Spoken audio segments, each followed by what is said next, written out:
네, 우리 조금만, 목사님이 약간 시선이 조금 분산이 돼서 가운데로 조금만 오실래요? 가운데로 조금만.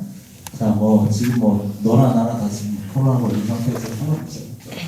조금만, 네. 목사님이 눈에 이렇게 잘 안 들어와서 그래요. 조금만 안쪽으로, 죄송합니다. 죄송합니다. 정신 차려. 자. 우리 이제 민호도 그렇고요, 우리 하진이도 그렇고, 아주 좀 이렇게 우리 민호 같은 경우는 이제 좀 감기인 것 같아요. 우리가 하진이 같은 경우는 이제 코로나 확진이 걸려서 이 자리에 좀 빠진 친구들이 있는데, 우리가 이제 이 자리에 없어도 여러분들 하나 된다는 하나의 공동체라는 사실을 기억하면서 같이 좀 중보했으면 좋겠습니다. 자, 오늘은 더 스토리라는 그 주제를 가지고 마지막 말씀을 이렇게 함께 나눌 거예요. 너 일로 와. 어디 뒤에 얘기는 슬슬 들어와가지고 앞으로 와. 자, 그렇게 한 건데 오늘은 이제 마지막 이제 믿음에 대해서, 페이스에 대해서 우리가 말씀을 나누고요. 그리고 우리 마지막으로 우리 조세영 선생님, 네, 말씀과 이제 함께 간증을 나눠주시도록 하겠습니다.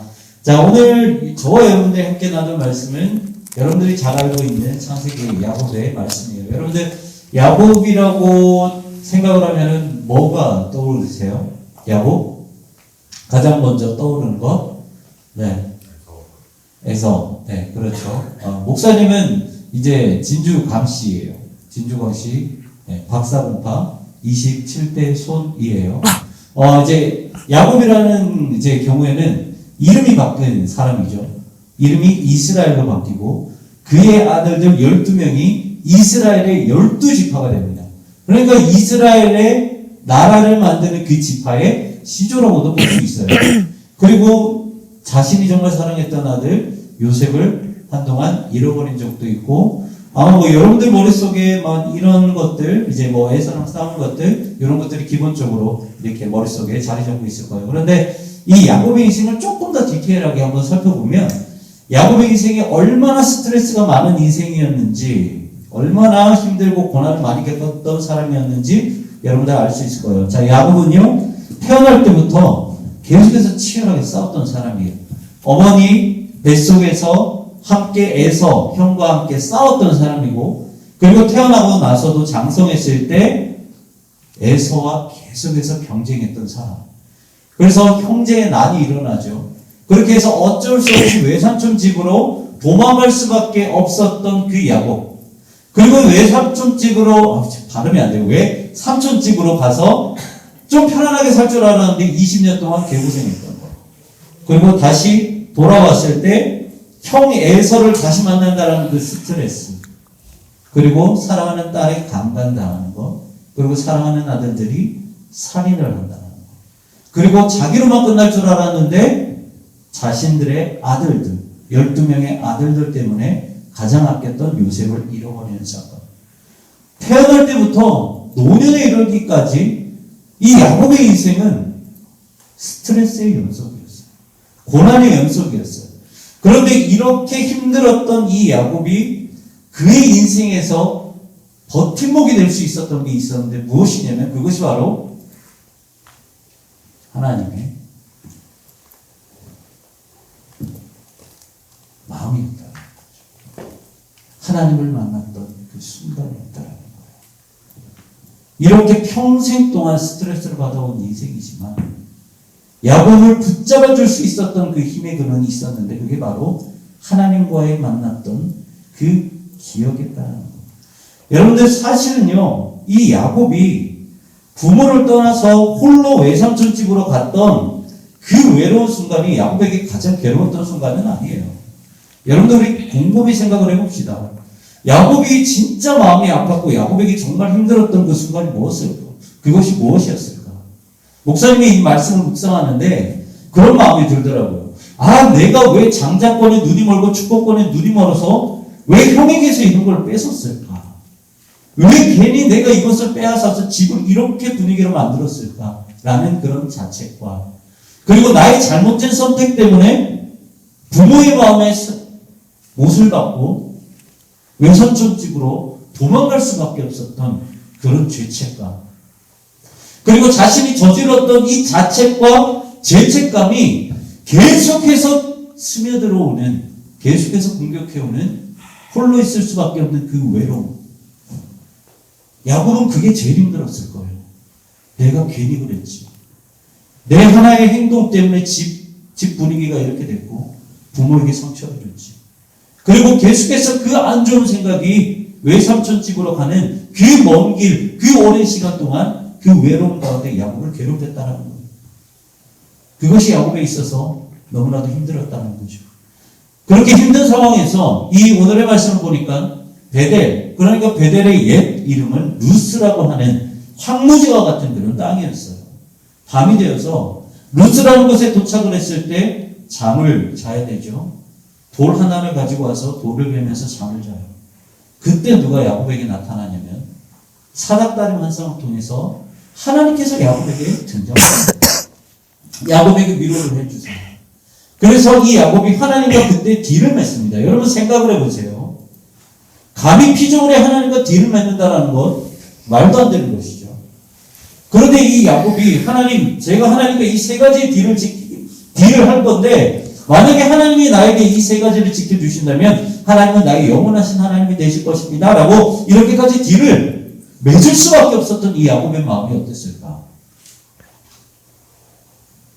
그냥 나에게 주어진 그 줄이 무엇이든 간에 이게 심지어 끊어진 동아줄이든 간에 그거를 붙잡고 싶었던 간절한 마음이 야곱 안에 있었다는 거죠. 그래서 감히 하나님과 신이라는 존재와 세 가지를 놓고 딜을 매겼다는 것입니다. 그렇게 이 야곱은 하나님을 만났어요.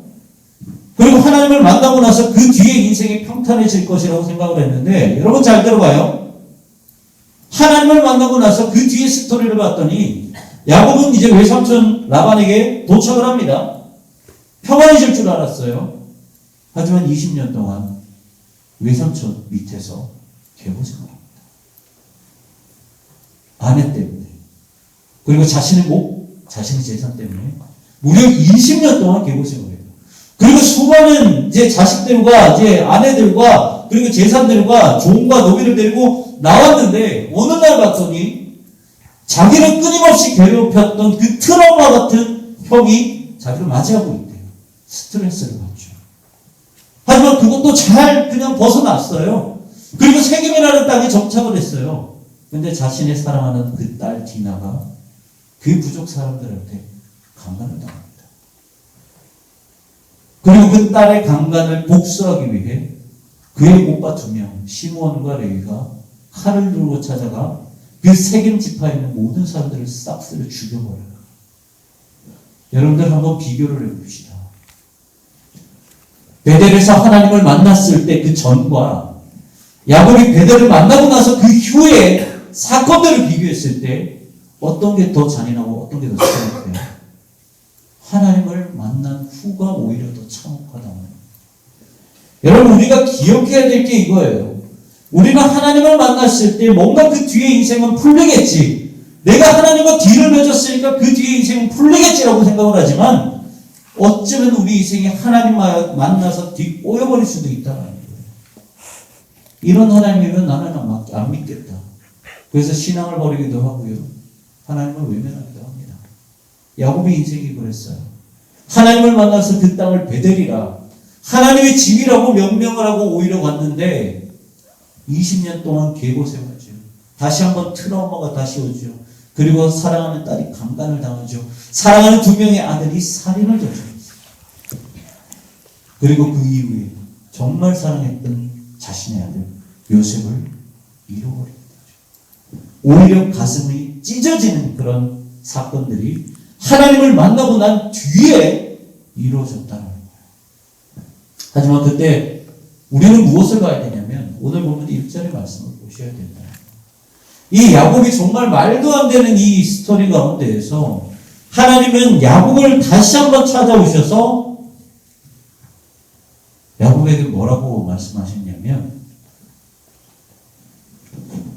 너는 내가 처음 너와 만났던 베델로 돌아가라 라고 말씀하세요.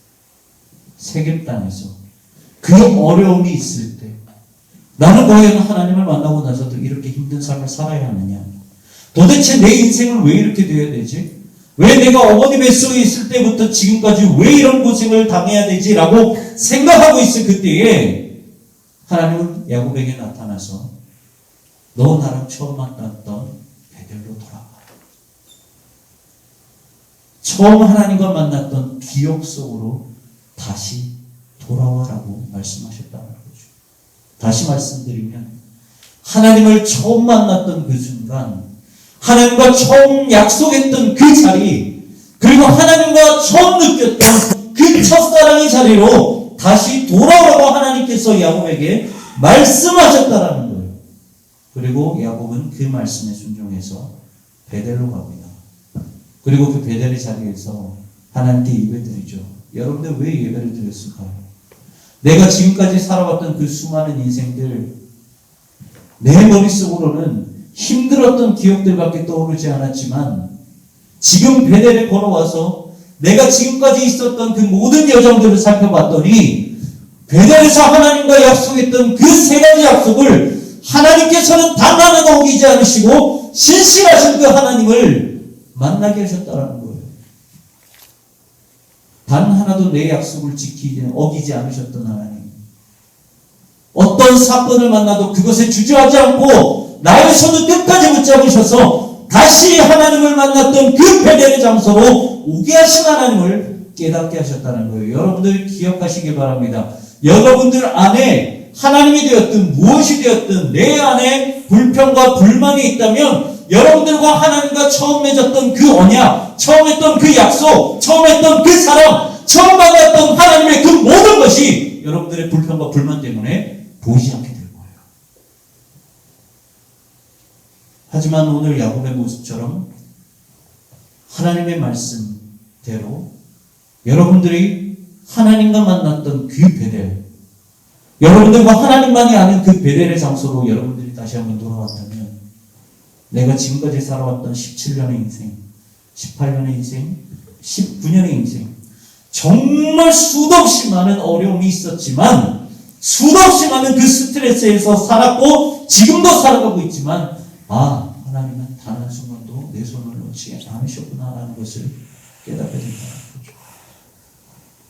결국 우리가 하나님의 은혜와 하나님을 붙잡고 산 것이 아니라 신실하신 하나님의 약속이, 신실하신 하나님의 은혜가 우리를 붙잡으셨다는 것을 깨닫게 된다.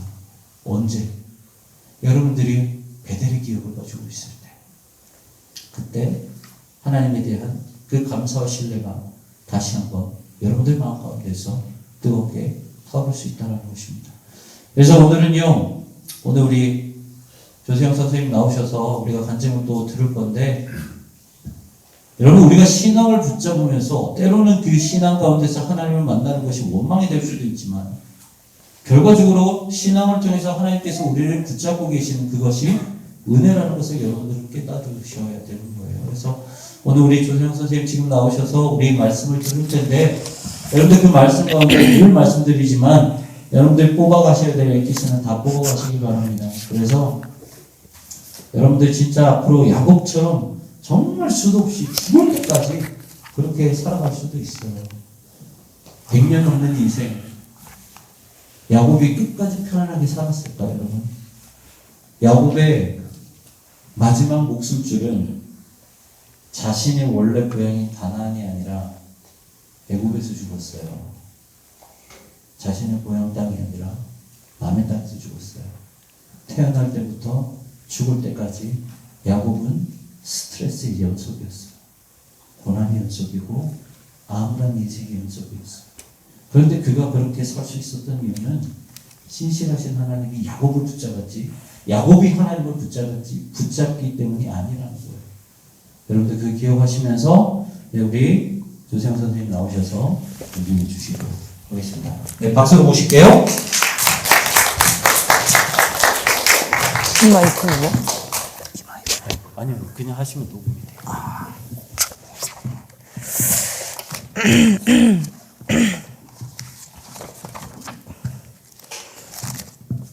네. 시간을 좀 맞춰놓고 하겠습니다. 네.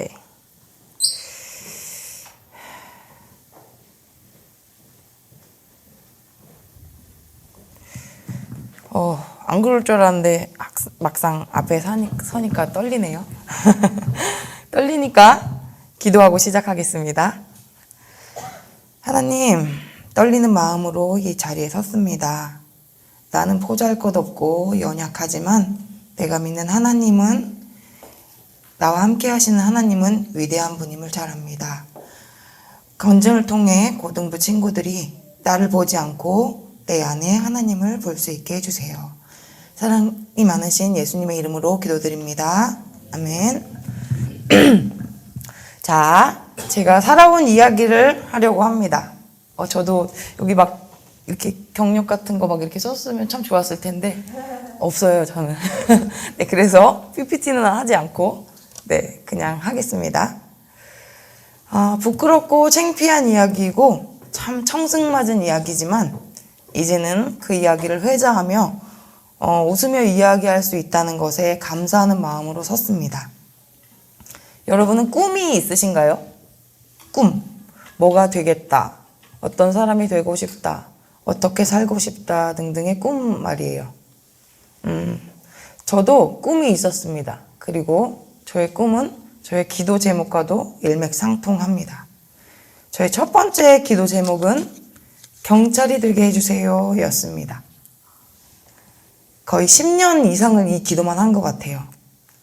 다 필요 없어요, 하나님. 하나님께서 저에게 어떤 비전과 계획을 품으셨을지 모르겠습니다.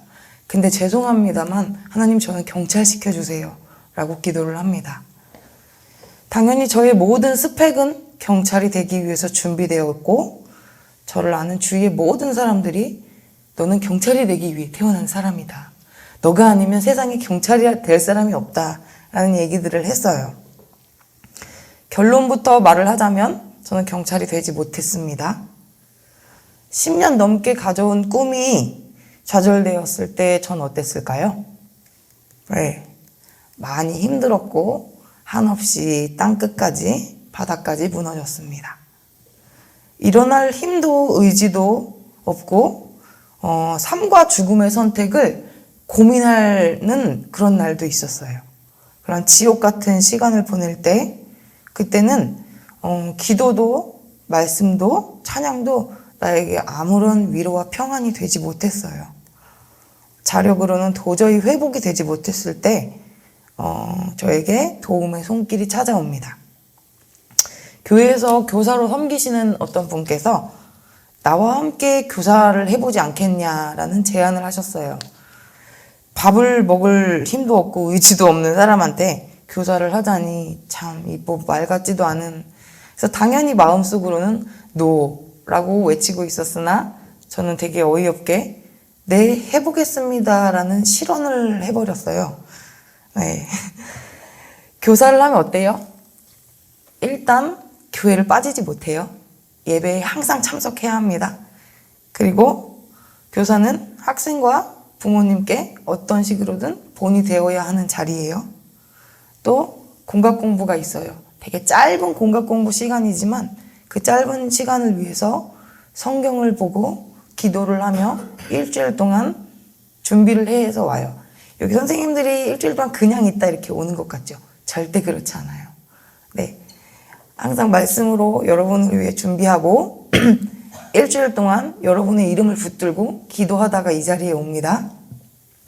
그렇게 어찌어찌 교사로 섬기며 깨달았어요. 내가 경찰이 되지 못한 이유를요. 나는 국민의 생명, 신체, 재산을 보호하고 연약한 자를 돕는 정의의 수호자가 되겠다. 그래서 경찰이 되겠다 했지만 그건 거짓말이었어요. 그냥 나는 작은 권력이나마 그 권력을 탐했었고 세상에서 자랑하고 싶었어요. 멋진 정복을 갖춰 입고 정의롭다 칭송받는 나를요. 그리고 나는 약자를 돕겠다 했지만 그때 나는 약자를 보는 눈이 연민과 동정의 대상으로 보았어요. 연민과 동정이 뭐예요? 내가 그들보다 우위에 있다는 것을 전제로 불쌍하고 가엾게 여기는 마음이에요. 교만한 마음이죠. 이때 나는 연민과 동정의 마음이 아니라 사랑과 긍휼의 마음이었어야 했어요.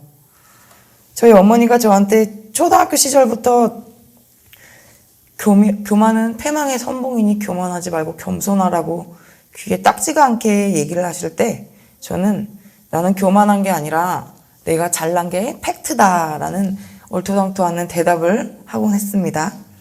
그러고 보면 저는 어려서부터 참 교만했나 봅니다.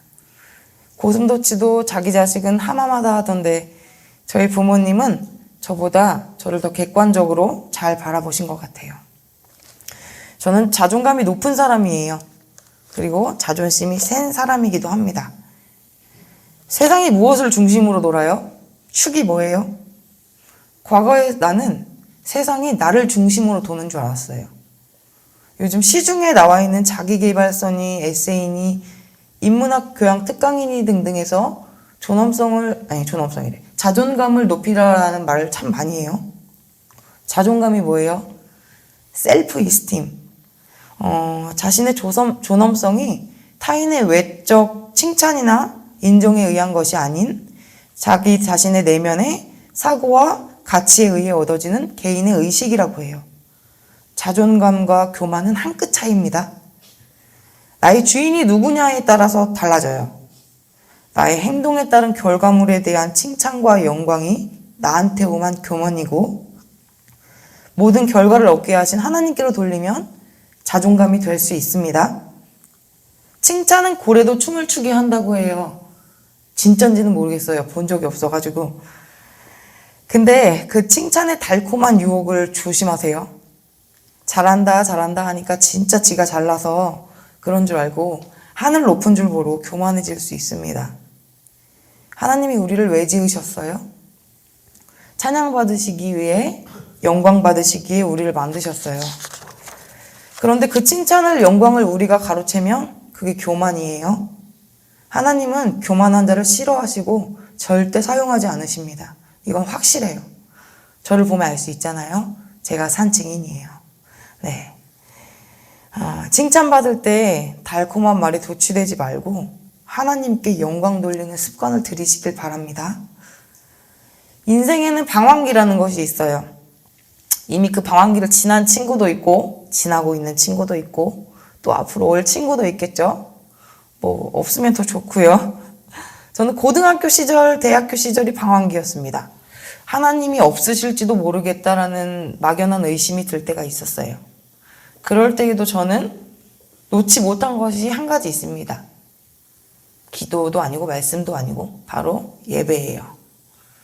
고등학교 때는 왜 주일만 되면 아플까요? 이상하게 일주일 동안 학교 생활 잘 하다가 주일만 되면은 여기저기가 아프고 피곤하고 졸려요. 하루는 아파서 교회에 못 가겠다고 했더니 어머니께서 아파도 교회 가서 예배하다 죽어라. 그러면 순교다라고 말씀을 하셨어요. 네, 그래서 그때 전 본능적으로 알았습니다. 아, 내가 이 집에서는 예배하지 않으면 살아남진 못하겠구나. 그래서 그냥 교회에 갔어요. 그래서 예배 시간에 앉아 있었어요. 그냥 앉아 있었어요. 예배하는 게 아니라. 네. 대학 시절에는 노는 게 참 좋아서 날마다 놀았습니다. 토요일 밤이 지나고 주일 아침까지 놀았어요. 그리고 비몽사몽 교회로 갑니다. 예배하러.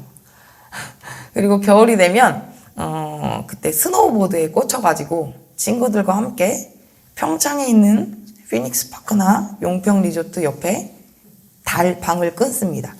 겨우내 밤낮으로 보드를 타요. 그리고 토요일이 되면 춘천으로 옵니다. 왜요? 예배하러 가야 되니까요. 네. 제가 믿음이 좋아서요? 아, 절대 아니에요. 그때 제가 예배를 드리지 않으면 저희 엄마는 돈을 주지 않으셨어요. 그래서 돈을 받기 위해 예배하러 춘천에 왔습니다. 요즘에 러시아가 전쟁을 해요. 국제사회에서 많은 비난을 받고 미국과 유럽연합 등이 제재를 가하고 있죠. 어떤 제재를 하고 있어요? 수출입 규제와 경제적 봉쇄를 하고 있어요. 그 원리를 부모님께서는 이미 알고 계셨던 것 같아요. 그래서 저는 돈을 받으려고 예배에는 절대 빠지지 않았습니다. 썬데이 크리스천이랄지라도 예배 드리는 것이 습관이 됐어요. 여러분은 어때요? 예배 잘 드리고 있나요? 예배 나오기 싫죠? 더 자고 싶죠? 원래 그래요. 지금 눈앞에 예배 한번 빠진다고 당장 어떻게 달라지진 않아요. 그래도 습관으로라도 예배에 나오시기 바랍니다. 그 습관이 차곡차곡 쌓여서 진정으로 예배할 수 있는 날이 옵니다. 방황기가 되어서도 이제 곁길로 가는 친구들이 있어요. 네. 나쁘지 않아요. 그냥 가보세요. 네. 가서 마음껏 방황하고 고뇌하고 돌아오십시오. 그러나 한 가지 유념해야 할 것은 너무 멀리 가면 돌아오는 길도 멀고 험난해집니다. 본론으로 가서 제가 지금 경찰이 되었다면 어땠을까요? 엄청 멋있었겠죠? 네. 장담하건대 멋있었을 거예요. 그리고 저는 지금 이 자리에 없습니다.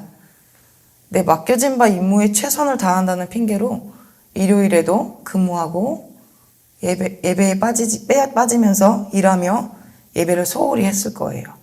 하나님보다 일이 더 소중했을 거예요. 그렇게 하나님과는 서서히 멀어졌겠죠. 하나님은 경찰인 내가 아닌 예배자를 찾으셨어요. 그래서 지금은 그 첫 번째 기도 제목을 들어주지 않으신 하나님께 진심으로 감사할 수 있습니다. 제 두 번째 기도 제목은 이제 거의 땡깡 수준이 됩니다. 밑도 끝도 없이 하나님께 던집니다. 하나님 부자가 되게 해주세요. 저는 권력도 없고 레로라 하는 직업도 없을 바에야 차라리 돈이라도 많아서 세상에서 외적으로 꿀리지 않게 해주세요. 하나님, 내가 하나님 자녀인데 구질구질하게 살게 두실 겁니까? 남들보다 좋은 차 타고 좋은 집에 살고 좋은 곳 여행하며 간지나게 살게 해주세요. 조금 더 노골적이고 솔직해집니다. 한동안 욜로 라이프라는 것이 유행을 했어요. 욜로. 무슨 뜻이에요? You only live once. 인생은 한 번뿐이다 라는 뜻이에요. 비슷한 맥락으로 까르페 디엠이라는 것이 있어요. 영화 죽은 시인의 사회에 나오는 말이죠. 이 또한 지금 살고 있는 순간에 충실하라는 뜻이에요. 즉 미래를 위해 준비하고 투자하기보다 지금 이 순간을 즐기며 살자라는 뜻이에요. 예, 그렇게 살고 싶었어요. 지금을 즐기며 신나게 놀고 먹고 살고 싶어서 부자가 되고 싶었어요. 욜로, 까르페 디엠. 아, 얼마나 멋지고 그럴듯한 말입니까? 그러나 좀 더 깊이 들여다보면 큰일 날 소리예요. 하나님을 전면 부인하는 소리입니다. 우리는 미래의 천국을 준비하며 기다리는 사람들이에요. 절대 인생은 한 번뿐이 아닙니다. 그래서 두 번째 기도 제목 역시 응답받지 못하고 있습니다. 그런데 하나님께서 제가 부자가 되게 해달라고 기도를 드렸는데 잘못 들으셨는지 부자 친구들을 많이 보내주셨어요. 제 친구 5명 중 4명이 삼각별 로고의 그 외제차를 탑니다. 좋은 집에 살고 영향력 있는 사회적 지위를 가지고 있습니다. 이게 제가 가질 수 있었다면 얼마나 좋았을까요? 요즘 핫한 가요 가운데 이런 가요가 있어요. 야, 자랑하고 싶은 거 있으면 얼마든지 해. 난 부럽지가 않아. 한 개도 부럽지가 않아. 장기하의 노래죠. 네, 감사하게도 하나님은 그 부자 친구들을 부러워하거나 시기하지 않게 해주셨어요. 이 얼마나 감사한 일입니까? 그리고 저는 제가 부자가 되지 못한 이유를 저도 잘 압니다. 저는 부자가 되기에 한없이 게으르고 돈을 가치 있게 쓰는 법을 모릅니다. 부자가 될 만한 깜냥이 되지 못해요. 그리고 저는 부자가 되면 예배 안 드리고 그 돈으로 놀러 갈 게 분명해요. 저도 잘 압니다. 세상에서 성공하는 방법 중에 하나로 하나예요. 그 중에 하나. 하나님께 등 돌리고 아예 쌩까고 양심의 화인을 맞으면 불법적인 방법으로 하나님께서 좋아하지 않는 방법으로도 얼마든지 명예와 부를 축적할 수 있습니다. 그런데 이건 진짜로 하나님과 등을 돌려야 돼요. 네. 그래서 안타깝게도 이 방법은 여기 있는 우리 모두는 할 수가 없어요. 왜요? 이미 우리는 그동안 하나님의 말씀을 들었고 어떤 것이 옳고 그름인지 알게 되었으니까요. 그래서 우리는 하나님의 방법으로 살아가야 합니다. 마지막으로 요즘 저의 기도 제목은 하나님께서 나를 어떻게 사용하실 건가요? 입니다. 조금 결이 달라요. 일단 주어가 바뀌었습니다. 그리고 뭐뭐 해주세요가 아닌 하나님께 선택을 맡긴 형태가 됩니다. 이게 되게 사소한 것 같은데 저에겐 큰 변화입니다. 주어가 바뀌었다는 것은 내 마음에, 내 인생의 주인이 바뀌었다는 뜻이에요. 과거에 나의 주인이 나였다면 지금 나의 주인은 하나님이시라는 소리입니다. 제 인생은 외적으로 참 평탄해 보이는데 내적으로는 나름 순탄치 못한 고난의 날을 보냈어요. 그러면서 교만하고 게을렀던 나를 인정하고 하나님 앞에 굴복하고 내려놓았습니다. 그래서 저는 지난 힘든 시간이 처절하게 힘들고 괴로웠지만 그 시간이 헛된 시간이라 여기지 않습니다. 훈련과 연단의 시간이라 여기고 있습니다. 여러분의 꿈이 어떤 건지는 모르겠습니다. 어떤 형태의 꿈인지 모르겠어요. 그런데 눈에 보이는 물질적인 가치보다 눈에 보이지 않는 비물질적인 가치를 꿈으로 삼으십시오. 눈에 보이는 것은 쉽게 무너지고 사라지지만 비물질적인 것은 없어지지 않습니다. 여러분이 또 꿈을 쫓아 살아가다 보면은 좌절의 순간이 분명히 옵니다. 누구에게나 와요. 크든 작든. 그 좌절의 순간에 기억하십시오. 지금 하나님께서 나를 훈련시키는 과정이라는 것을요. 쉽지 않아요. 네, 처절하도록 힘들 수도 있습니다.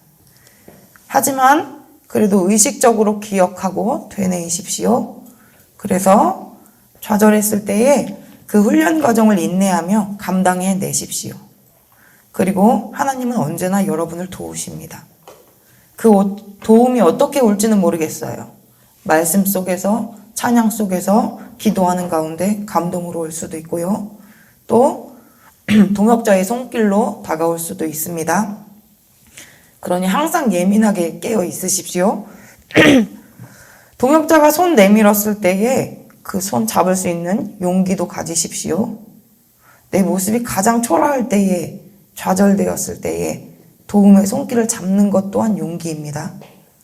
그리고 주변의 친구가 혹여 낙심할 때에, 좌절했을 때에 외면하지 말고 여러분이 손을 내밀어 줄 수 있는 큰 그릇의 사람이 되기를 바랍니다.